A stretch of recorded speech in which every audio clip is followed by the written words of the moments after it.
Hello students, today's topic of discussion is ratio and phase angle errors in current transformer. Figure shows the equivalent circuit diagram of a current transformer.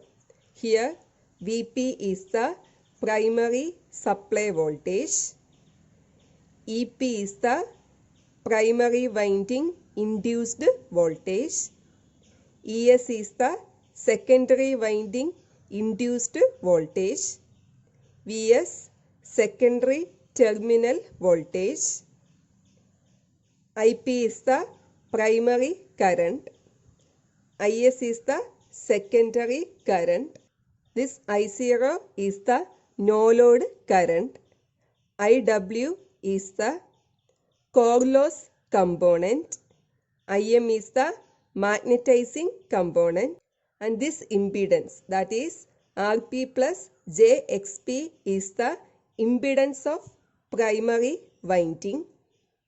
This one Rs plus Jxs is the impedance of secondary winding, and Re plus Jxe is the impedance of the load.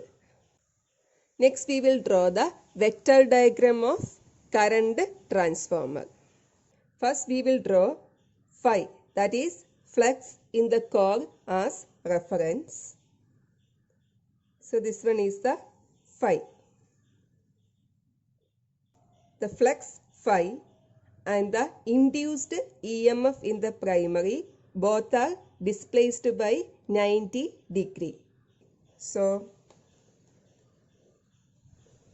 Ep leads phi by an angle 90 degree.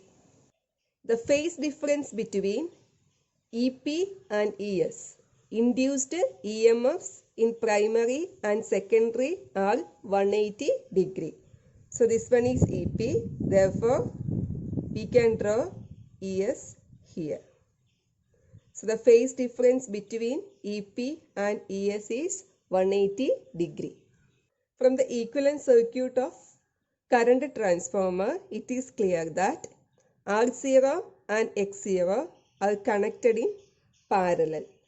So the voltage across both R0 and X0 is Ep, and current through R0 is Iw.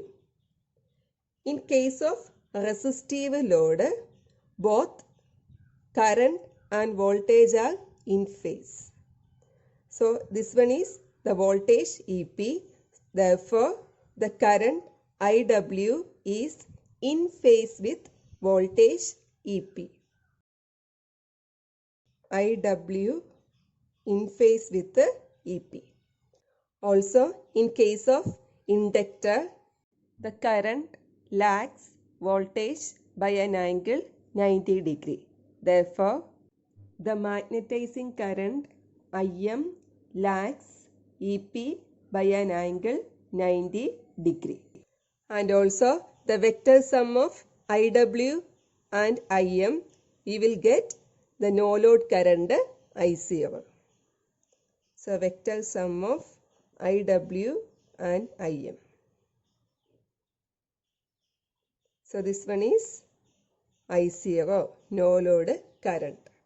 In case of current transformer, the secondary winding induced EMF and secondary winding current are displaced by an angle less than 90 degree due to the presence of reactance.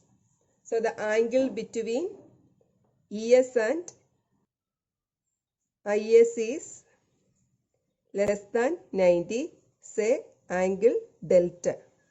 And we already know that in case of current transformer, the turns ratio N is equal to N2 by N1, which is equal to I1 by I2. Or we can write I primary divided by I secondary. Using this, I primary is equal to N into Is. That is, secondary current referred to primary is N into Is.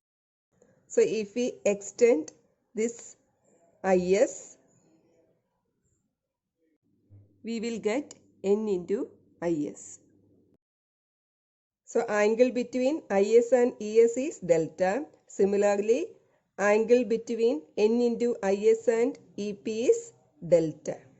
This one is N into IS. Using this equivalent circuit, we can say that the vector sum of I0 and N into IS gives the primary current IP. So the vector sum of I0 and N into IS gives the primary current IP. Also, the secondary terminal voltage Vs leads the secondary terminal current Is by an angle beta. So this one is the secondary terminal voltage. So the angle between Vs and Is is beta, where beta is the phase angle of secondary winding load circuit.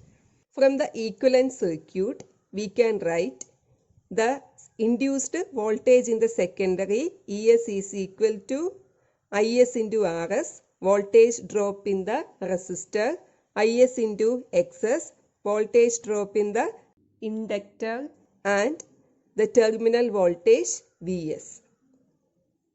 So Es is equal to Is Rs plus Is Xs plus Vs. ISRS is the voltage across the resistor. So voltage across the resistor and current through the resistor are in phase. So this one is the current through the resistor. So voltage across the resistor is in phase with, so this one in phase with, both are in phase. So this one is Is into Rs. And also, in case of inductor, the voltage leads current by an angle 90 degree. Therefore, current Is lags the voltage Isxs by an angle 90 degree. So this one is Is and this one is Is into Xs. Angle between them is 90 degree. And this one is Es. That is Vs plus ISRs plus Isxs is equal to Es. This angle is theta. Theta is known as the phase angle of the current transformer. And this one is alpha. Alpha is the angle between the load current and magnetizing component of current. And also this delta. Delta is equal to tan inverse Xs plus Xc divided by Rs plus Ra. This one. And beta is equal to tan inverse Xc by Ra.